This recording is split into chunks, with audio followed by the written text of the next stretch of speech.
నా పేరు బత్తుల రమేష్ బాబు, కృష్ణా జిల్లా బీసీ సంక్షేమ సంఘం జిల్లా ప్రధాన కార్యదర్శి. కృష్ణా జిల్లా భారతరత్న ప్రపంచ మేధావి డాక్టర్ బిఆర్ అంబేద్కర్ కృష్ణా జిల్లా ప్రచార కార్యదర్శిని, ఆంధ్రప్రదేశ్ పొరుగిరి క్షత్రియ పెరుకుకుల రాష్ట్ర సమన్వయకర్తని. నా సెల్ నంబర్ 8978197274. నా పేరు బత్తుల రమేష్ బాబు. ఈరోజు అంశం మన ఆంధ్ర తెలంగాణ తెలుగు రాష్ట్రాల్లో కానీ భారతదేశంలో కానీ ఆడపిల్ల ఒక కుటుంబంలో పుడితే మైనస్ మైనస్ మైనస్ అంటున్నారు. జన్మనిచ్చిన తల్లిదండ్రులు కూడా ఆడపిల్ల పుడితే నిరాశ నిస్పృహలకు గురై బాధపడుతున్నారు. అలాగే ఇరుగు పొరుగు కూడా ఏమమ్మా ఆడపిల్ల పుట్టిందా, వాళ్ళకేదో వాళ్ళ సంపద పోయినట్టు బాధతో చెప్తారు. అదే మగపిల్లోడు అనుకో, అమ్మ మగపిల్లోడు పుట్టాడా, ఎంత అదృష్టవంతులు మీరు అని అంటారు. ఇదేంటో నాకు అర్థం కాదు. ఆడపిల్ల పుడితే ఎందుకు జన్మనిచ్చిన తల్లిదండ్రులు బాధపడతారు, ఇరుగు పొరుగు బాధపడతారు, మన బంధువులు బాధపడతారు. వాళ్ళకి తెలుసా ఆది పరాశక్తి బ్రహ్మ విష్ణు మహేశ్వరుడు ఆది పరాశక్తి నుంచే పుట్టారు, ఒక ఆడది నుంచే, ఒక మహిళ నుంచే. అలాగే తల్లి పాదాల కింద స్వర్గం ఉంది అని దివ్య ఖురాన్, తల్లి పాదాల కింద స్వర్గం ఉంది, తల్లి పాదాల కిందే స్వర్గం ఉందని ఖురాన్ తెలియజేస్తుంది. అలాగే జీసస్ తన అమ్మని శిలువలో ప్రాణత్యాగం చేస్తూ తన తల్లికి వినలేని ప్రాముఖ్యత ఇచ్చాడు. ఇటు మత గ్రంథాలు, ఇటు ప్రవర్తలు అందరూ మహిళ గురించి ఎంతో గొప్పగా చెప్తున్నప్పుడు నేటి ఆధునిక యుగంలో అమ్మాయి పుడితే మైనస్ అని ఎందుకంటున్నారో నాకు అర్థం కావటం లేదు. సరే మైనస్ ఏనయ్యా, భారతదేశానికి స్వర్గీయ శ్రీమతి ఇందిరాగాంధీ ప్రధానమంత్రిగా రాజ్య పరిపాలన చేయలేదా, రాజకీయ చతురతను చాటలేదా? అలాగే ఇప్పుడున్న రాష్ట్రపతి ద్రౌపది మహిళ కాదా? మరి ఆడపిల్ల అంటే ఎందుకు ఆడపిల్ల పుట్టింది అంటే అంత తక్కువగా చూస్తారు? ఆడపిల్ల పుట్టడం అంటే ఆ ఇంట్లో లక్ష్మీదేవి పుట్టినట్టు. ఆడపిల్ల పుట్టింది అంటే ఒక తులసి వనం అన్నట్టే. ఆడపిల్ల అంటే ప్లస్, ఇటు తల్లిదండ్రులను కలుపుతుంది, అత్తమామలు కలుపుతుంది, బంధువులను కలుపుతుంది, మా ఇంటికే ఒక వన్ని తెస్తుంది. ఒక ఆడపిల్ల పెళ్ళి అయిన తర్వాత బయటికి వెళ్ళిపోతుంది. పెళ్ళి అవ్వకముందు ఆ ఇల్లు సందడిగా ఉంటుంది. అమ్మని నాన్నని అట్ల తద్దని మన సంక్రాంతి అని రకరకాల పండగలతో ఆ ఇల్లంతా కూడా పండగ వాతావరణం ఉంటుంది. ఎప్పుడైతే ఆడపిల్లను బయటికి పంపించారో ఆ ఇంట్లో ఆడపిల్ల లేని సందడి, ఆడపిల్ల లేని లోటు ఆ తల్లిదండ్రులకు తెలుస్తుంది. ఆడపిల్ల అంటే ఇంట్లో ఒక పండగ వాతావరణం ఉంటుంది. మరి అవేమి వాళ్ళకి అర్థం కాదు. ఆడపిల్ల పుట్టింది అంటే వాళ్ళు ఎంతో బాధపడిపోతారు. నేటి కంప్యూటర్ యుగంలో ఆడపిల్ల అయినా మగపిల్ల అయినా ఒకటే. అయితే ఆడపిల్ల అయితే నా దృష్టిలో ప్లస్ అని చెప్తున్నాను నేను. ఎందుకనంటే మానవ జీవితం మహోన్నతమైనది, సార్థకమైనది. మానవ జన్మ అనేది సార్థకమైనది. ఆ జన్మకి ప్రతిరూపమే ఆడపిల్ల. మగపిల్లోడు ఎవడైనా కన్యాదానం చేయగలడా? ఆడపిల్ల కన్న తండ్రే కన్యాదానం చేయగలడు. అంత గొప్ప అర్హత, అంత గొప్ప విధానం ఒక ఆడపిల్ల తండ్రికి కల్పిస్తుంది సమాజంలో. అది ఎవడు కన్యాదానం చేయలేడు. ఆడపిల్ల తండ్రి అయితేనే కన్యాదానం చేయగలడు. మరి అంత మహోన్నతమైన విలువ ఇచ్చే ఆడపిల్ల తల్లిదండ్రులకి పుడితే ఎందుకు ఇంత బాధపడిపోతారో అర్థం కాదు. అమ్మ ఆడపిల్ల పుట్టిందిరా, ఎలా చదివించాలి, మరి సమాజంలో ఆ పిల్లకి మరి పెళ్ళి అయ్యేదాకా కంటికి రెప్పలా కాపాడుకోవాలి, రకరకాలైన భయాలతో వాళ్ళు జీవిస్తూ ఉంటారు. అటువంటి తల్లిదండ్రులకి కనువిప్పు కలగాలనే నేను ఈ వీడియో చేస్తున్నాను. ఆడదే ఆధారం అనే పాట కూడా ఉంది. ఆడదే ఆధారం, మన జీవిత విధానానికి ఆడదే ఆధారం. ఆడపిల్ల గురించి మనం ఉపన్యాసాలు చెప్తాం, అన్నీ చెప్తాం. కానీ ఎవడైనా మన ఇంటి పక్కనోడో ఇంటి ముందోడో మన అన్నదమ్ములకు ఎవరైనా ఆడపిల్ల పుడితే అయ్యో ఆడపిల్ల పుట్టిందా అనేదో మనకేదో నష్టం జరిగినట్టు బాధపడతాం. కానీ అది కరెక్ట్ కాదు. ఆంధ్రప్రదేశ్ తెలంగాణ కుటుంబ వ్యవస్థలో ఆడపిల్ల యొక్క ప్రాధాన్యత, ఒక తల్లిదండ్రులు మాట్లాడుకుంటున్నారు, ఆడపిల్ల పుడితే బాగుంటుందా, మగపిల్లడు పుడితే బాగుంటుందా అని. ఆ సంభాషణని వీడియో చేస్తున్నాను. దయచేసి ఎవరి మనోభావాలను దెబ్బతింటే పెద్ద మనసుతో క్షమించగలరు. సబ్జెక్టులోకి వెళ్తున్నాను. గర్భవతి అయిన భార్య ఆమె భర్తతో ఇలా మాట్లాడుతుంది. గర్భవతి అయిన భార్య ఆమె భర్తతో ఇలా మాట్లాడుతుంది. ఏమనుకుంటున్నావు? అబ్బాయి పుడతాడనా అమ్మాయి పుడతాడనా? అబ్బాయి అనుకో, వాడికి లెక్కలు నేర్పుతాను, ఇద్దరం కలిసి గేమ్స్ ఆడుకుంటాం, స్విమ్మింగ్ పూల్ నేర్పుతా, చెట్లు ఎక్కడం నేర్పుతా, అమ్మాయిలతో ఎలా మాట్లాడాలో నేర్పుతా, ఇంకా భార్య అంటుంది. చాలు. మరి అమ్మాయి పుడితే భార్య అంటుంది చాలు నీ మాటలు. మరి అమ్మాయి పుడితే మళ్ళీ భర్త చెప్తున్నాడు, అమ్మాయి అయితే ఏమీ నేర్పవసరం లేదు, అదే మనకు నేర్పుతుంది. అమ్మాయే పుట్టిందనుకో, మనం ఏమి నేర్పక్కర్లే, అదే మనకు నేర్పుతుంది. ఏం తినాలి, ఏం తినకూడదు, ఏం మాట్లాడాలి, ఏం మాట్లాడకూడదు, నేను ఎటువంటి బట్టలు వేసుకోవాలి, ఒక రకంగా మా అమ్మలా అన్నమాట. ఒక రకంగా అమ్మాయి పుడితే అమ్మాయి మా అమ్మలాగే నాకు అన్నీ చెబుతుంది. ఇంకా నేను దేనికి ప్రత్యేకంగా ఏం చేయకపోయినా నన్ను హీరోలా చూస్తుంది. అమ్మాయికి నేను ప్రత్యేకంగా ఏమి చేయకపోయినా మా నాన్నే పెద్ద హీరో అని చెబుతుంది. నన్ను ఎవరైనా బాధ పెట్టారనుకో, వాళ్ళని అసలు క్షమించదు, ఎదురు తిరుగుతుంది. మా అమ్మాయి నన్ను ఎవరైనా బాధ పెట్టారనుకో, మా అమ్మాయి వాళ్ళని క్షమించదు, ఎదురు తిరిగి పోట్లాడుతుంది. మా అమ్మాయి భర్త దగ్గర కూడా నా గురించి గొప్పగా చెప్తుంది. మా నాన్న అది చేస్తాడు ఇది చేస్తాడని చెప్తుంది. తను తాళగట్టిన భర్త దగ్గర కూడా మా నాన్న గొప్ప హీరో, మా నాన్న పెద్ద తోపు, నాకు మా నాన్న అన్నీ చేస్తాడు అని గొప్పగా భర్తతో చెప్తుంది. అప్పుడు భార్య అంటుంది, అమ్మాయి అయితే ఇవన్నీ చేస్తుంది, అబ్బాయి అయితే ఏమీ చేయడేనా నీ అభిప్రాయం? భర్త అంటాడు, అలా కాదు, అబ్బాయి అయితే అవన్నీ మనల్ని చూసి నేర్చుకొని చేస్తాడు. అబ్బాయి అయితే మనల్ని చూసుకొని నేర్చుకొని చేస్తాడు. అమ్మాయికి బై బర్త్ వస్తుంది, అంటే పుట్టుకతోనే తల్లిదండ్రులను ఎలా చూసుకోవాలనే విషయ పరిజ్ఞానం పుట్టుకతోనే వస్తుందని చెప్తున్నాడు. భార్య అంటుంది, అదేం శాశ్వతంగా మనతో ఉండిపోదు కదా.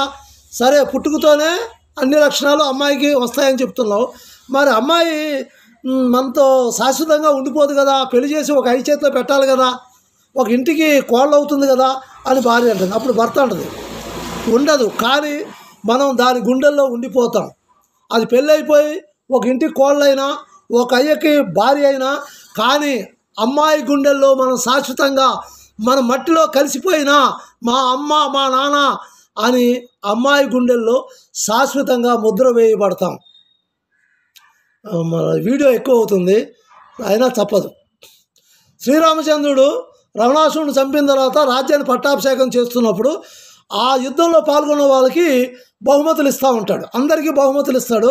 శ్రీ ఆంజనేయ స్వామి కూడా బహుమతి ఇస్తాడు. ఏమిస్తాడు? శ్రీరామచంద్రుడు ఒక రుద్రాక్షమాల ఇస్తాడు. తన మెల్లో ధరించిన రుద్రాక్షమాల ఆంజనేయ స్వామికి మెల్ల వేస్తాడు. మిగతా వాళ్ళందరూ అనుకుంటారు, ఈయనేం చేస్తాడు ఆంజనేయ స్వామి? ఆ రుద్రాక్షమాలని ఒక రాయిబెట్టి కొడతా ఉంటాడు. చూసిన వాళ్ళందరూ కూడా ఇదేంటి శ్రీరామచంద్రుడు అందరూ వాడే ఆ ఆంజనేయ స్వామి యొక్క సేవలకు మెచ్చి రుద్రాక్షమాల అయితే దాన్ని ఎందుకు పాల్గొడుతున్నాడు? వీడు కోతి బుద్ధులు పోలేదు, వీడు కోతి అని అందరూ అవహేళన చేస్తారు. సరే, ఇక ఉండబట్లేక సీతమ్మ తల్లి అడిగిద్ది, ఆంజనేయ నీకు రుద్రాక్షమాలు ఇచ్చినప్పుడు ఆ రుద్రాక్షమాలను ఎందుకు అలా పాడు చేస్తున్నావు అంటే, ఈ రుద్రాక్షలో నా శ్రీరామచంద్రుడు ఉన్నాడా లేదా అని చూస్తున్నాను అంటాడు. ఆహా, రుద్రాక్షలో శ్రీరామచంద్రుడు ఉంటాడా? ఉండడే. మరి నీ హృదయంలో ఉన్నాడా అని అడుగుతాడు. ఇదిగో నా హృదయంలో ఉన్నాడని ఆంజనేయ స్వామి తన రొమ్ముని చీల్చి శ్రీరామచంద్రుని చూపిస్తాడు. ఇదేనండి సందర్భం. అది ఒక ఇంటికి కోడలైనా ఒక అయ్య చేతిలో పెట్టినా దాని గుండెల్లో మనం మరణించినా మన అమ్మాయి స్వర్గస్థురాలే అయ్యే ఆయుష్కాలం ఉన్నంత వరకు తల్లిదండ్రులుగా మనం ముద్రించబడతాం.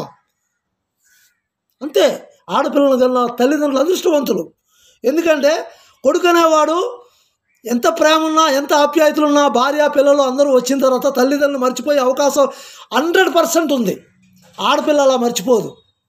తల్లిదండ్రులు స్వర్గస్థులైనా తన ఆయుష్కాలం ఉన్నంత వరకు మా అమ్మ ఇలా ఉంటుంది, మా నాన్న ఇలా ఉంటాడు, చిన్నప్పుడు మా నాన్న ఇలా గోరుముద్దలు పెట్టాడు, చిన్నప్పుడు నాకు లంగావాణి తెచ్చాడు, మా నాన్న చిన్నప్పుడు నాకు మిఠాయి పొట్లను తెచ్చాడు, మా నాన్న నాకు జంతికలు తెచ్చాడు, జాంగీరు తెచ్చాడు, మా నాన్న నాకు పట్టు పరుగునీళ్ళు తెచ్చాడు, మా అమ్మ నాకు పాలిచ్చేది, పాయసం కాసేది, పెరుగన్నం పెట్టేది, పిండి వంటలను చేసేది అని కూతురు. నేను చెప్తా ఉంటే నాకు దుఃఖం వస్తుంది. ఆయుష్కాలం ఉన్నంత వరకు తన తల్లిదండ్రుల గురించి చెప్పింది. అబ్బాయి చెప్పడు. అంటే నేను అబ్బాయిని విమర్శించట్లేదు, ఆ సెంటిమెంట్ అనేది వాళ్ళ జీవితాల్లో ప్లే అవ్వదు. ఆడపిల్ల విషయంలోనే ఇటువంటి అంశాలన్నీ కూడా హృదయంలో నిమిడీకృతై ఉంటాయి. అందుకనే శ్రీ ఆంజనేయ స్వామిని హృదయం చీల్చినప్పుడు సీతారామచంద్రుల వారిని చూపిస్తాడు. అలాగే ఒక ఆడపిల్ల, మీ నాన్న చనిపోయాడు కదా, మీ అమ్మా నాన్న ఎక్కడున్నారు అంటే గుండెలు చీల్చి ఇదిగో మా అమ్మా నాన్న అని చూపిస్తుంది. అది ఆడపిల్ల యొక్క జన్మ యొక్క సార్థకత, ఆడపిల్ల జన్మ యొక్క ప్రత్యేకత. కొద్దిగా ఎమోషనల్ అయ్యాను, క్షమించండి. ఉండదు, కానీ మనం దాని గుండెల్లో ఉండిపోతాం. అందుకని అది ఎక్కడ ఉన్నది అనే సమస్య కాదు, అది ఎవరి కోడలైనా అది మన కన్న కూతురే. అందుకని ఆడపిల్లల కన్న తల్లిదండ్రులు అదృష్టవంతులు.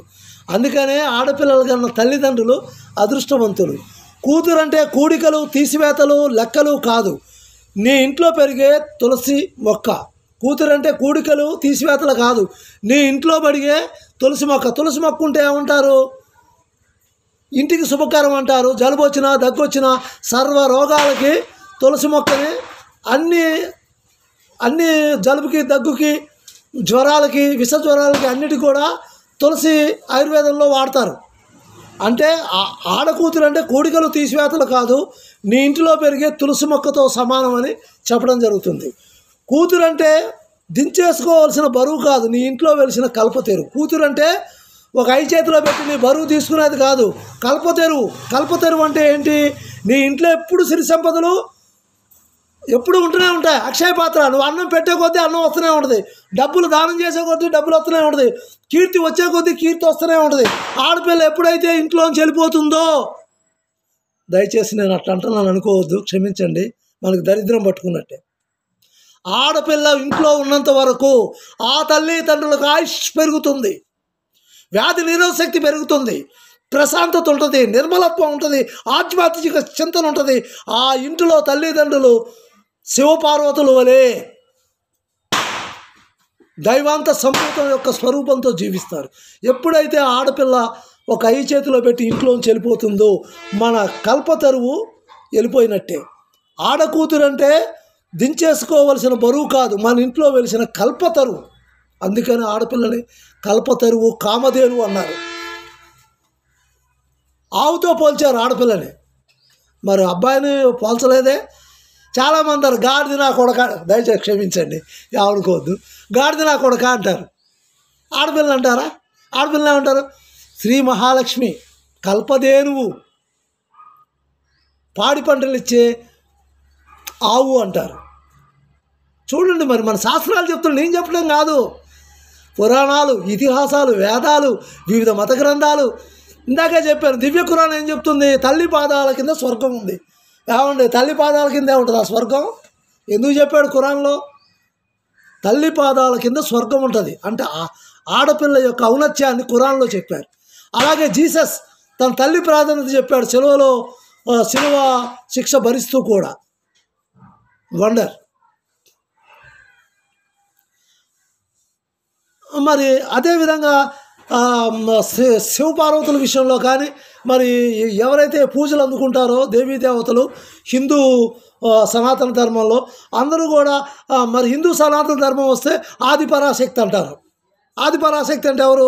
బ్రహ్మ విష్ణు మహేశ్వరికి జన్మనిచ్చిన, రూపాంతరం ఇచ్చిన మహాతల్లి ఆదిపరాశక్తి.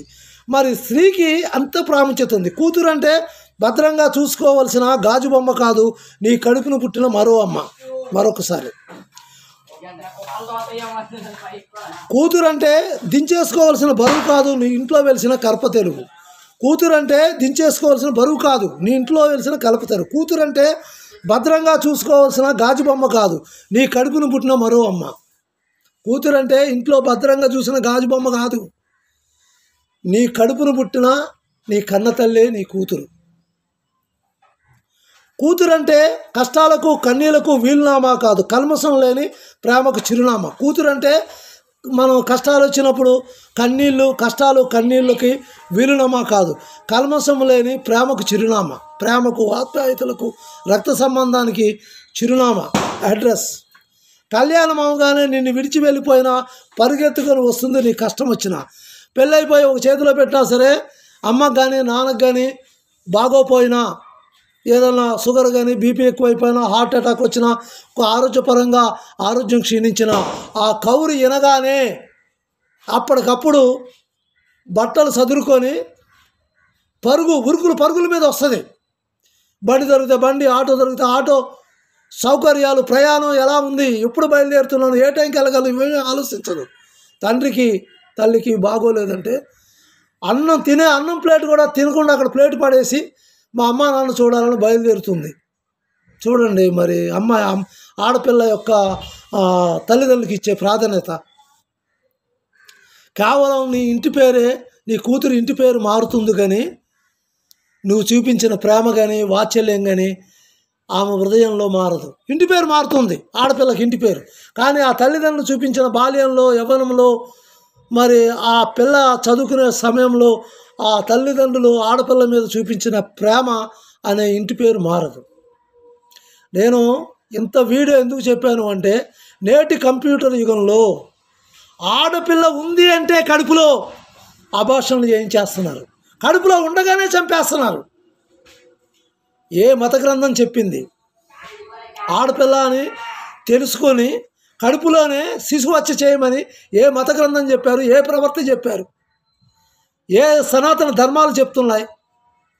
అన్ని సనాతన ధర్మాలు, అన్ని మత ప్రవర్తలు, అన్ని మత గ్రంథాలు, అన్ని వేదాలు, ఉపనిషత్తులు, పురాణాలు మహిళ ఆడదాని యొక్క ప్రాముఖ్యతని, ఆడపిల్ల యొక్క ప్రాముఖ్యతని వేణోళ్ళు కొడియాడుతుంటే, నేటి కంప్యూటర్ యుగంలో ఆడపిల్ల పుడితే శాపమా? ఆడపిల్ల మైనస్సా? మరి ఇవాళ ఉద్యోగ ఉపాధి రంగాల్లో ఎవరు ఎక్కువ అవకాశాలు ఉన్నాయి? ఆడపిల్లలకి. నువ్వు 10th క్లాస్ రిజల్ట్ది స్టేట్ ఫస్ట్ ఎవరు? 10th మంచి ర్యాంకులు వచ్చేది ఎవరు? ఆడపిల్లలకి. ఇంటర్మీడియట్ స్టేట్ ఫస్ట్ ఎవరు? 10th స్టేట్ ఫస్ట్ ఎవరు? మరి పిహెచ్డీలు చేసేది ఎవరు? ఆడపిల్లలే. కాబట్టి ఆడపిల్లలు పుట్టడం అనేది, ఆడపిల్లల తండ్రిగా పిలిపించుకోవడం అనేది సమాజంలో గ్రేట్. ఏంటి ఆడపిల్ల పుడితే గ్రేటా? ఏంటి మాస్టర్ గారు మీకు అని పిచ్చి పట్టిందా? ఏమండి, కన్యాదానం ఎవరు చేస్తారండి? ఆడపిల్ల తండ్రే కదా. కన్యాదానం అంటే అర్థం ఏంటండి? మీనింగ్ ఏంటండి? మానవ జన్మని, మానవుల్ని అభివృద్ధిపరచటం, మానవ జాతిని పెంపొందించటం. అది మగపిల్లోడు ఉన్న వ్యక్తి కన్యాదానం చేయగలరా? అర్హత ఆడుకుంటుందా? ఆడపిల్ల పుట్టడమే కీర్తి కిరీటం. కన్యాదానం చేసే మహోన్నతమైన అవకాశం భగవంతుడు నీకు కల్పించాడు. శ్రీ మహాలక్ష్మి నీ ఇంట్లో పుట్టింది, కల్పతెరువు. కాబట్టి దయచేసి ఆడపిల్ల పుడితే మైనస్ అని, ఆడపిల్ల పుడితే శాపం అని, ఆడపిల్లని ఇప్పుడు ఆధునిక యుగంలో ముందే తెలిసిపోతుందట. 9 నెలలు రాకముందే, మరి నాకైతే అంత సైన్స్ పరిజ్ఞానం లేదు, ముందే తెలుసుకొని ఆడపిల్లల్ని కడుపులను చంపేస్తున్నారట. దయచేసి తెలంగాణ, ఆంధ్రప్రదేశ్, మరి భారతదేశ కుటుంబ వ్యవస్థలో ఆడపిల్లలకి తగిన ప్రాధాన్యత ఇవ్వండి. కడుపులోనే శిశు హత్యలు చేయొద్దు. ఆడపిల్లల్ని భూమి మీదకి రానివ్వండి, సభ్య సమాజంలో బ్రతకనివ్వండి. వాళ్ళు చదువుకుంటున్నారు, పురుషులతో పాటు సమానంగా అన్ని రంగాల్లోనూ ముందడుగేస్తున్నారు. ఆడపిల్లల తండ్రి అని చెప్పుకోవడానికి ఎట్టి పరిస్థితిలో మీరు అవమానపడద్దు, గర్వంగా చెప్పుకోండి. కన్యాదానం చేసే అర్హత ఆ జీసస్ నాకు కల్పించాడు, ఆ అల్లా నాకు కల్పించాడు, ఆ శ్రీకృష్ణ భగవాను నాకు కల్పించాడు అని మీరు ఏ దేవుడిని అయితే విశ్వసిస్తున్నారో, ఏ దేవుడికైతే పూజిస్తున్నారో ఆ దేవుని గర్పరచండి. ఆడపిల్ల తండ్రిగా మీరు ఆత్మవిశ్వాసంతో, మనోధైర్యంతో మీరు ఆడపిల్లలను చదివించండి. వాళ్ళకి సభ్యత సంస్కారం నేర్పండి.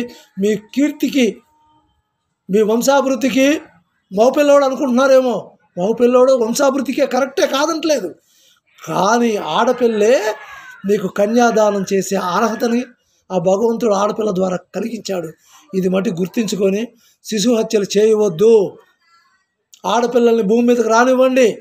వాళ్ళు చిరునవ్వులతో చక్కగా చదువుకొని భారతదేశం ప్రపంచాన్ని ఏలే ఆర్థికంగా, రాజకీయంగా, సమాజంగా అన్ని రంగాల్లో ముందడుగు వేయుటకు ఆడపిల్లల్ని అవకాశాలు కల్పించండి. మైనస్ అని మీ హృదయంలో ఉంటే ఆడపిల్లల మైనస్, అది భేదభావం తీసేయమని మనసా వాచ కర్మణ హృదయపూర్వకంగా నమస్కరిస్తున్నాను. ముగిస్తూ ఒక మాట చెప్తున్నాను. మా అమ్మ ఒక ఆడపిల్ల, నా చెల్లి ఒక ఆడపిల్ల, మా అక్క ఒక ఆడపిల్ల, నాకు జన్మనిచ్చిన తల్లి ఆడపిల్ల, నాకు పిల్లనిచ్చిన అత్త ఒక ఆడపిల్ల. ఆడదే ఆధారం, మన జీవితానికి ఆడదే ఆధారం అని ఒక సినీ కవి గొప్పగా రాశాడు.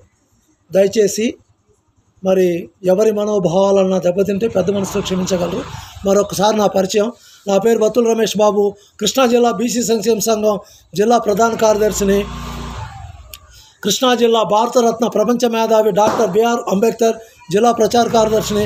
ఆంధ్రప్రదేశ్ పొరుగిరి క్షత్రియ పెరుకకుర రాష్ట్ర సమన్వయకర్తని. నా సెల్ నంబర్ 8978197274. ఆంధ్రప్రదేశ్, తెలంగాణ, భారతదేశ కుటుంబ వ్యవస్థ తల్లిదండ్రులకు అందరికీ మనసా వాచా కర్మణ హృదయపూర్వకంగా శిరస్సు వంచి నమస్కరిస్తున్నాను. బలో స్వతంత్ర భారత్ की జై, బలో స్వతంత్ర భారత్ की జై. జై భీమ్, జై భీమ్, జై జై భీమ్, జై జై భీమ్.